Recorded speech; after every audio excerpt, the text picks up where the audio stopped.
విద్యుత్ రంగంపై అధికారులు సమగ్ర నివేదికలు రూపొందిస్తున్నారు. ప్రధానంగా నూతన థర్మల్ ప్లాంట్ల నిర్మాణం, అంచనా వ్యయాలు సిద్ధం చేస్తున్నారు. కొత్తగా ఏర్పాటు చేయనున్న డిస్కమ్ విధి విధానాలపై కసరత్తు చేస్తున్నట్లు తెలుస్తోంది.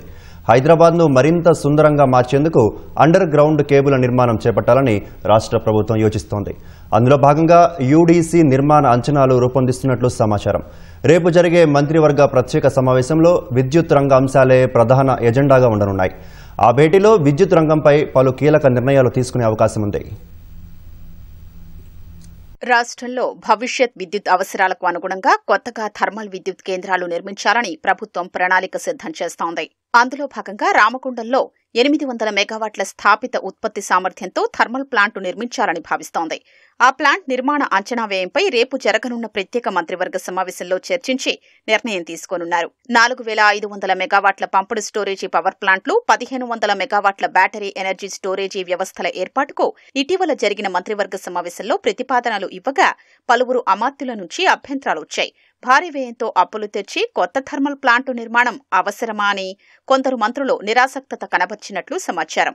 యాదాద్రి థర్మల్ ప్లాంటు పూర్తి స్థాయిలో అందుబాటులోకి వస్తే 4000 మెగావాట్ల విద్యుత్ వినియోగించుకునే వెసులుబాటుంది. అవసరమైతే ఎక్స్చేంజ్లో విద్యుత్ కొనుగోలు చేసుకోవచ్చని అభిప్రాయపడినట్లు తెలుస్తోంది. ఎనర్జీ స్టోరేజ్ కు సంబంధించి ఇతర రాష్ట్రాల్లో ఉన్న వాటిని అద్దె ప్రాతిపదికన తీసుకుంటే ఎలా ఉంటుందనే అంశంపైన సమాలోచనలు సాగినట్లు విద్యుత్ శాఖలో చర్చ జరుగుతోంది.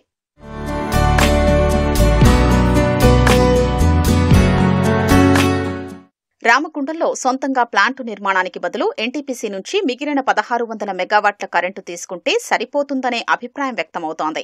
ఈ నేపథ్యంలో థర్మల్ ప్లాంట్ల అంచనా వ్యయాలు, ఇతర అంశాల్ని మరోసారి పరిశీలించి సవరణలతో రేపటి మంత్రివర్గ భేటీలో విద్యుత్ శాఖ ప్రవేశపెట్టనున్నట్లు తెలుస్తోంది. అనంతరం కొత్త థర్మల్ ప్లాంట్ల నిర్మాణంపై నిర్ణయాన్ని వెలువరించే అవకాశం ఉంది. ప్రస్తుతం ఉన్న ఎస్పీడీసీఎల్, ఎన్పీడీసీఎల్ డిస్కంలకు అదనంగా మరో నూతన డిస్కంను అందుబాటులోకి తేవాలని సీఎం రేవంత్ రెడ్డి అధికారుల్ని ఆదేశించారు. ప్రభుత్వం అమలు చేస్తున్న ఉచిత విద్యుత్ పథకాలన్నీ ఆ డిస్కం పరిధిలోకి తేవాలనే ప్రతిపాదనలు ఉన్నాయి. ఆ విషయంపైన మంత్రివర్గం భేటీలో చర్చించనున్నారు. హైదరాబాద్లో భూగర్భ కేబుళ్ల వ్యవస్థకు సంబంధించిన అంచనాల్ని రూపొందించే పనిలో అధికారులు నిమగ్నమయ్యారు.